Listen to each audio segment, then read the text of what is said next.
Ring ను touch చేయగానే వెన్నెల కురిసినట్టు lighting రావడం చూసి కృష్ణ ఆశ్చర్యానికి గురయ్యాడు. సరిగ్గా అప్పుడే ఎవరో డోర్ కొడుతున్నట్టు చప్పుడు రావడంతో ఆ లైటింగ్ మొత్తం స్విచ్ ఆఫ్ చేసినట్టు ఉన్నట్టుండి మాయమైపోయింది. దాంతో కృష్ణ కాస్త డిసప్పాయింట్ అయి ఎవరొచ్చారు అనుకుంటూ వెళ్లి తలుపు తీయగా ఎదురుగా విష్ణు నిలబడి ఉన్నాడు. అతన్ని చూసిన కృష్ణ వీడు గోస్ట్ లాగా నా వెంట తిరుగుతూనే ఉంటాడు అని మనసులోనే కొనుక్కుంటూ లోపలికి వెళ్లి ఆచార్య గది దగ్గర నుంచి తీసుకొచ్చిన వుడ్ బాక్స్ ను జాగ్రత్తగా దాచిపెట్టాడు.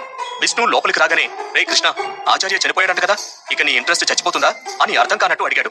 కృష్ణ సందేహంగా దేని గురించి మాట్లాడుతున్నావు అని క్వశ్చన్ చేయగా అదే స్కూల్ బిల్డింగ్ వెనుక హిల్స్ కి దగ్గరలో ఉన్న గుడిస్ దగ్గరికి ఆచార్య ఉన్నప్పుడు రోజు వెళ్ళేవాడు కదా, మరి ఇప్పుడు కూడా వెళ్తావా అన్నాడు విష్ణు. నేనింకా ఏమీ డిసైడ్ కాలేదు అని సింపుల్ గా తేల్చేశాడు కృష్ణ.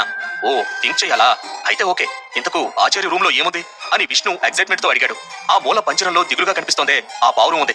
అయినా ఇలా పిచ్చి పిచ్చి క్వశ్చన్స్ అడుగుతూ ఇరిటేషన్ తెప్పించుకో, నాకు నిద్రొస్తోంది, గుడ్ నైట్ అని చెప్పి బెడ్ మీద ఇంకొక సైడ్ తిరిగి పడుకున్నాడు కృష్ణ.